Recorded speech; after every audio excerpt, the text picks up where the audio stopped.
Hello दोस्तों, good evening, नमः संस्कृताय। आप सभी का एमएस क्लासेस 1 में स्वागत है।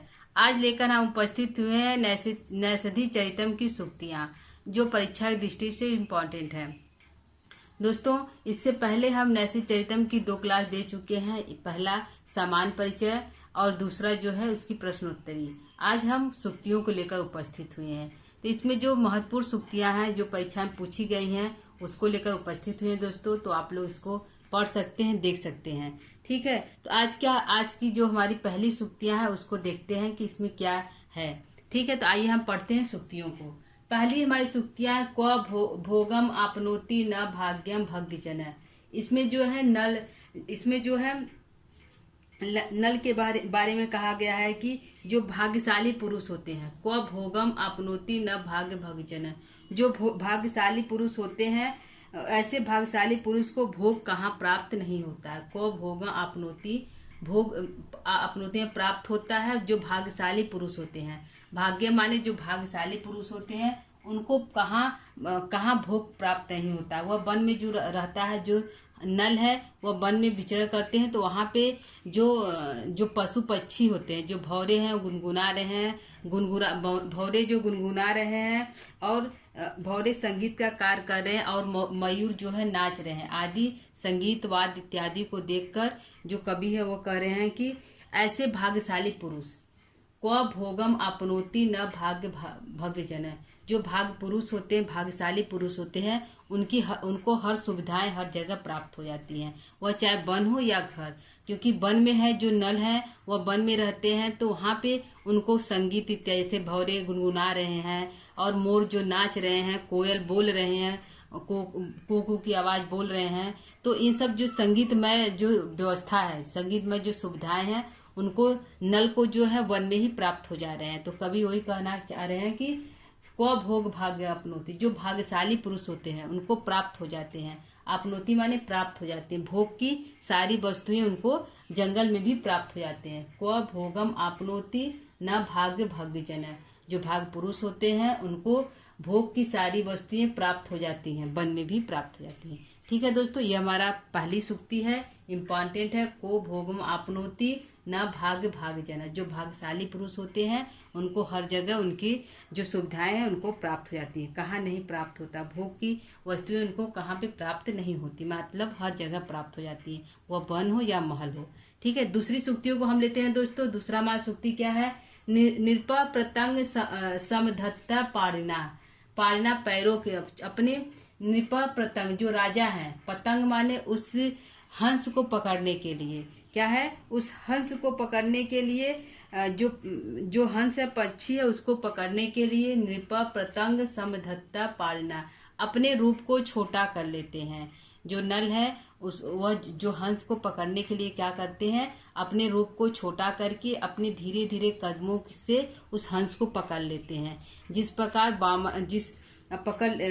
पकड़ लेते हैं जो है वो, उसी प्रकार छल के माध्यम से निप प्रतंग समधत्ता पारिना, जो नल है वह छल के माध्यम से अपने पैरों को छोटा करके, अपने रूप को छोटा करके धीरे धीरे पतंग की भांति, पक्षी की भांति धीरे धीरे जाकर उस हंस को पकड़ लेते हैं। तो इसमें है कि जिस प्रकार नारायण थे, जिस प्रकार विष्णु वामन रूप अवतार धारण करके, छोटा रूप धारण करके बलि को छल लेते हैं, कपट के माध्यम से उसको छल लेते हैं, उसी प्रकार जो राजा नल है उन्होंने नृप माने राजा, पतंग माने पक्षी को समधत्त पारना, अपने पैरों को छोटा करके जाकर उसको पकड़ लेते हैं। ठीक है, यह हमारा दूसरा सूक्ति का अर्थ हो गया।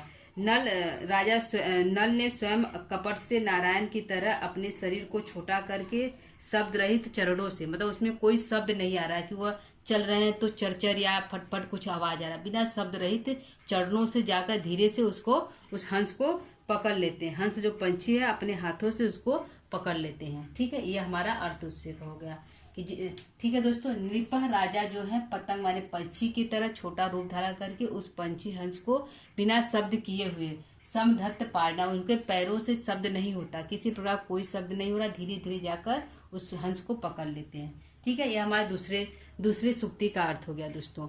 ठीक है, आइए हम देखते हैं तीसरी सूक्ति क्या है। तीसरी हमारी वेरी इंपॉर्टेंट सूक्ति है, यह हर परीक्षा में पूछी गई है दोस्तों। यह हमारी हर परीक्षा में पूछी गई है, इम्पोर्टेंट है।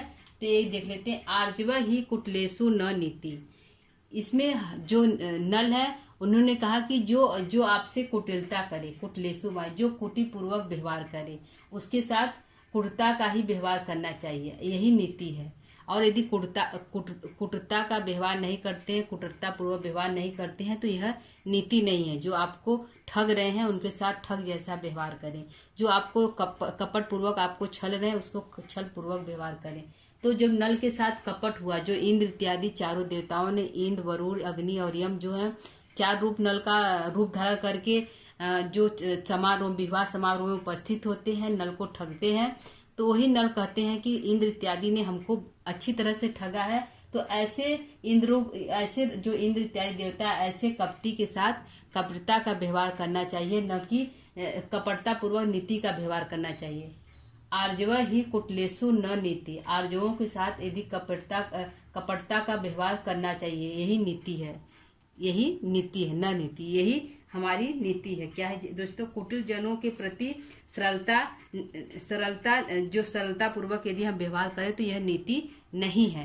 यानी कुटिल पुरुषों के साथ कुटिलता का ही व्यवहार करें, यही नीति है। ठीक है, आर्जवम ही कुटिलेसु न नीति, जो कुटिल मतलब यही कहा गया है कि जो कुटिलेसु है, जो कुटिल व्यक्ति हैं, उनके साथ नीति का व्यवहार न करें, न कुटिलेसु न नीति, उसके साथ नीति का व्यवहार न करें, मतलब अच्छा व्यवहार न करें। जो कुटिल हैं उनके साथ कुटिलता का व्यवहार करें, क्योंकि इंद्र इत्यादि ने उनके साथ छल कपट किया था, ठीक, नल के साथ। ठीक है, विवाह करने के लिए, दमयंती से विवाह करने के लिए नल के साथ छल किया था।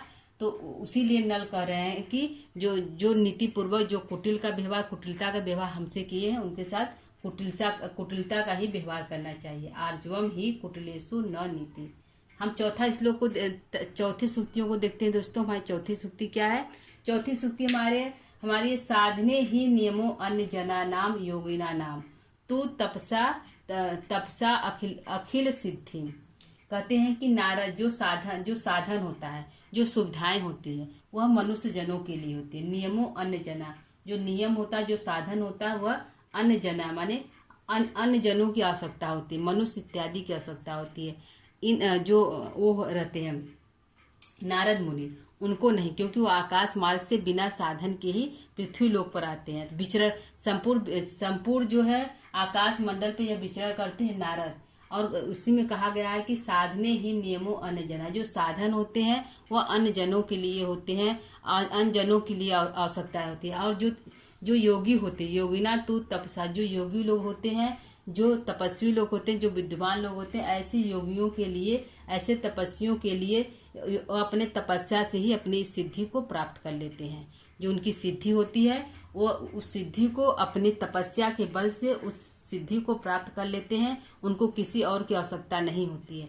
लेकिन जो अन्य जन होते हैं, जो साधारण व्यक्ति होते हैं, उनको साधन इत्यादि की आवश्यकता होती है।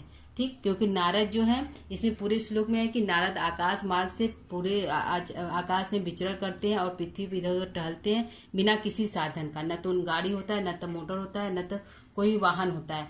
तो वही कहा गया है कि जो साधन होता है वह अन्य जन साधारण लोग के लिए आवश्यकता है, लेकिन योगी लोग जो हो गए हैं, ऐसे योगियों के लिए अपने तपस्या से ही, तपस्या माने अपने तपस्या से ही सिद्धि को प्राप्त कर लेते हैं। ठीक, ये हमारा दोस्तों हो गया चौथा जो हमारी सूक्ति होगी। 5वां सूक्ति को हम देखते हैं। मदेग पुत्रा जननी जरा तुरा न प्रसूति वरटा तपस्विनी। इसमें जब हंस जो मदेग पुत्रा, वह कहता है कि मैं अपनी माता का इकलौता, जननी माने माता का इकलौता पुत्र हूँ। जो हंस होता है, जब हंस को नल पकड़ लेता है, वो सोचता है कि हंस सोचता है कि अब ये राजा हमको मार डालेगा, पकड़ लिया तो हमको मार डालेगा। तो जब बड़े डर के कारण वह कहता है, डर जाता है और कहता है, राजा से कहता है कि मैं अपने मदेग पुत्र, मैं अपनी माता जननी माता का इकलौता पुत्र हूँ। और जरा तुरा, और मेरी जो माता है वो वृद्ध हो गई है, बहुत बूढ़ी हो गई है।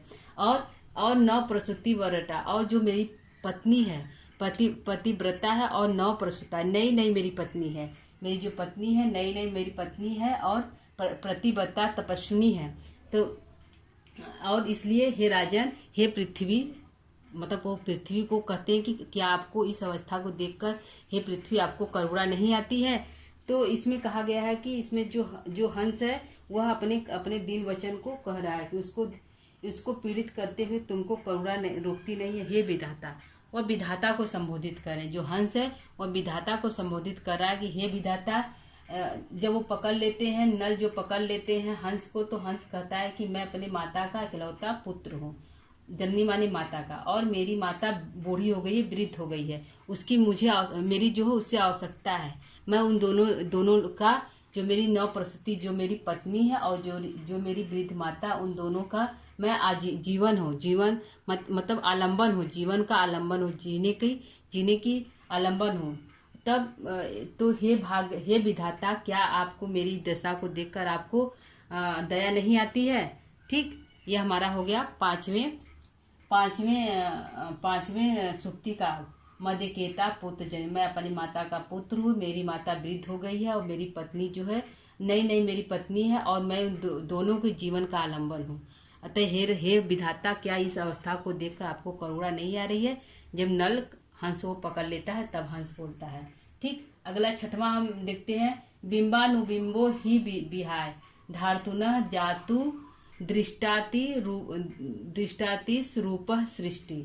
इसमें बिंबानुबंब, इसमें जब वन में उसके समक्ष दमयंती के समक्ष जब नल आ जाता है, दमयंती की समक्ष जब नल आ जाता है तो वह सोचती है कि यह उसका प्रतिबिंब है, कोई मतलब प्रतिबिंब है, यह नल स्वयं उपस्थित नहीं हुए हैं। तो उसी को संबोधित करते हुए दमयंती कहती है कि यह जो नल है उनका प्रतिबिंब है।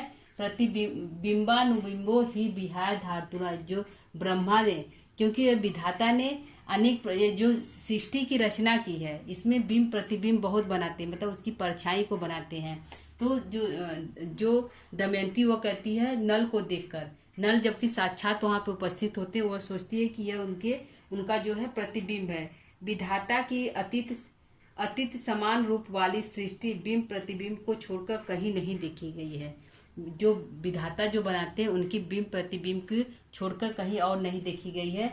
तो वह जो है नल की प्रतिबिंब को सोचती है कि यह जो है नल का प्रतिबिंब है। तो बिंबानुबिंबो ही विहाय धातुरा माने विधाता, जातु माने उत्पन्न करना, सृष्टादि रूपम सृष्टि, जो ब्रह्मा जो है सृष्टि को उत्पन्न करता है, वो अनेक प्रकार के बिंब प्रतिबिंबों को बनाता है। तो उनको छोड़कर यह जो बिंब प्रतिबिंब है और कहाँ से उपस्थित हो गया। विधाता की अतीत समान रूप वाली जो सृष्टि बिंब प्रतिबिंब को छोड़कर कहीं नहीं पाई जाती है। जो मतलब विधाता जो वही जो है अनेक प्रकार के बिंब प्रतिबिंबों को बनाता है, लेकिन यह जो मेरे सामने नल खड़े हैं मानो लगता है कि वह इनका प्रतिबिंब है। ठीक है, यह कथन जो है दोस्तों दमयंती का कथन है। दमयंती का कथन नल को देखकर होता है। क्या है? दमयंती का कथन है, दमयंती का कथन है नल को देखकर। ठीक, अगला हम देखते हैं सतवां हमारा क्या सुक्ति है। सातवां में सुक्ति है नैषधम विद्व औषधम, जो नैषधि चरितम है। यह क्या है? यह जो इसको नैषधि चरितम को विद्वानों की औषधि कहा गया है दोस्तों। तो यह है नैषधम विद्व औषधम, जो नैषधि चरितम है यह विद्वानों की औषधि है। ठीक, यह परीक्षा के लिए वेरी इंपॉर्टेंट दोस्तों, वेरी इंपॉर्टेंट है। यह परीक्षा पूछा गया है कि विद्वानों के लिए कौन सा महाकाव्य विद्वानों के लिए औषधि के समान है। तो नैषधि चरितम जो है विद्वानों के लिए औषधि के समान दोस्तों। यह टेट में भी पूछा गया है, यह टेट में भी पूछा गया है विद्वान, यह जो है टेट में भी पूछा गया है, टेट में भी पूछा गया है, टेट में भी पूछा गया है। नैषधम विद्वो औषधम और नैषधे पद लालित्यम, क्योंकि दोस्तों यहाँ पे जो नैषधे पद लालित्यम है, तो जो उक्ति जो दिया गया है कि जो है उपमा कालिदासस्य भारवी अर्थ गौरवम, उपमा कालिदासस्य भारवी अर्थ गौरवम दंडी पाद ललित्यम माघम संति त्रयो गुण। तो यहाँ पे माघ दंडी पद लालित्यम दोस्तों पूछा जाता है कि दंडी पद लालित्यम किसके लिए संबोधित किया गया है, तो दंडी के लिए किया गया है। लेकिन नैषधि को भी पद लालित्यम कहा गया है। ठीक है, यह ध्यान दीजिएगा। अगर पूछ लिया नैषधि पद लालित्यम या दंडी पद लालित्यम तो दोनों सही है, क्योंकि नैषधि पद लालित्यम जो है नैषधि चरितम में नैषधि चरितम के ग्रंथ को कहा गया है, और दंडी जो है जो कवि हैं उनको कहा गया है कि दंडी पद लालित्यम। ठीक, तो यह दोस्तों इम्पॉर्टेंट है। जो उपमा कालिदास से भारवी अर्थ गौरवम दंडी पाद लालित्यम माघम संति त्रयो गुण तो यह उक्ति जो है कहा गया है इन तीनों कवियों के लिए, चारों, कालिदास के लिए, भारवी के लिए, दंडी के लिए और माघ के लिए, जो जबकि यह जो है नैषधि पाद लालित्यम या नैषधि चरितम के लिए कहा गया है। ठीक है दोस्तों, तो यह हमारी जो सूक्तियां हैं दोस्तों इम्पॉर्टेंट है, पूछी गई है, वेरी इंपॉर्टेंट है, इसको ध्यान दीजिएगा, क्योंकि यह नैषधि पद लालित्यम पूछा गया है, न कि दंडी पद लालित्यम। ठीक, तो एक बार इसको हम सूक्ति को फिर थोड़ा देख लेते हैं, एक बार फिर से इसको देख लेते हैं। पहला हमारा क्व भोग आपनोति न भाग्यम भग्यजन, जो भाग्यशाली पुरुष होता है उनको हर जगह उनकी जो सुविधाएं हैं उनको प्राप्त हो जाती हैं। क्व भोग आपनोति, भोग की सारी वस्तुएं जो हैं जो भाग्यशाली पुरुष होते हैं उनको हर जगह प्राप्त हो जाती हैं। यह नल के बारे में कहा गया है। इसके कहा गया है, नल के बारे में कहा गया है, नल के बारे में कहा गया है, हमारा दूसरा है नृप प्रतंग समदत्य पाणि। यह जब हंस को राजा नल पकड़ता है, राजा नल जो है हंस को पकड़ता है अपने धीरे धीरे पैरों के बिना शब्द रहित पैरों से हंस को पकड़ता है। तो यहाँ पे हंस और नल के द्वारा हंस को पकड़ने जाने का वर्णन है कि हंस जो नल है वह अपने नारायण की तरह अपने रूप को छोटा करके उस हंस को बिना शब्द रहित शब्दों से उसको पकड़ रहे हैं। ठीक, तीसरा आर्जो ही कुटलेसु न नीति। इसमें नल का कथन है, नल का कथन है।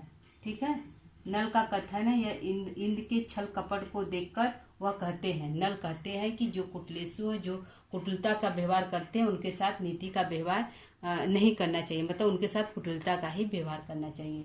अगला है साधने ही नियमो अन्न जना योगना तू तपस्या अखिल सिद्धिम।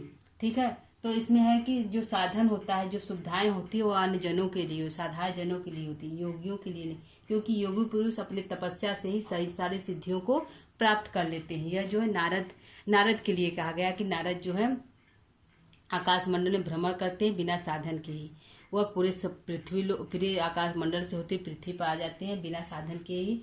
तो वही कहा गया है कि साधन अन्य जनों के लिए साधन अन्य जनों के लिए आवश्यक है, न कि तपस्वी जनों के लिए। जो योगी लोग होते हैं अपने तपस्या के बल से अपनी सिद्धि को प्राप्त कर लेते हैं। अगला है मदेक पुत्रा जननी जरा तुरा न प्रसूति वर्हता तपस्विनी।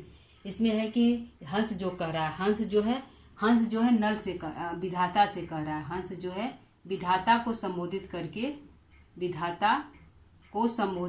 कर रहा है। क्या है? विधाता को संबोधित करके कह रहा है, संबोधित करके कह रहा है। क्या कह रहा है? कि यही कि मैं अपने माता का इकलौता पुत्र हूँ और मेरी माता बूढ़ी हो गई, वृद्ध हो गई, और मेरी जो पत्नी नई पत्नी न प्रसूति नई पत्नी, और दोनों का आलम्बन मैं हूँ, इन दोनों के जीने का साधन मैं हूँ, वे दोनों मेरे ही सहारे जीवित हैं। तो हे विधाता, इस अवस्था को देखकर आपको दया नहीं आ रही, करुणा नहीं आ रही मुझ पर?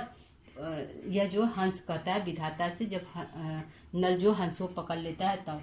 बिंब विहाय धातुनल धातु जातु दृष्टातिस रूप सृष्टि।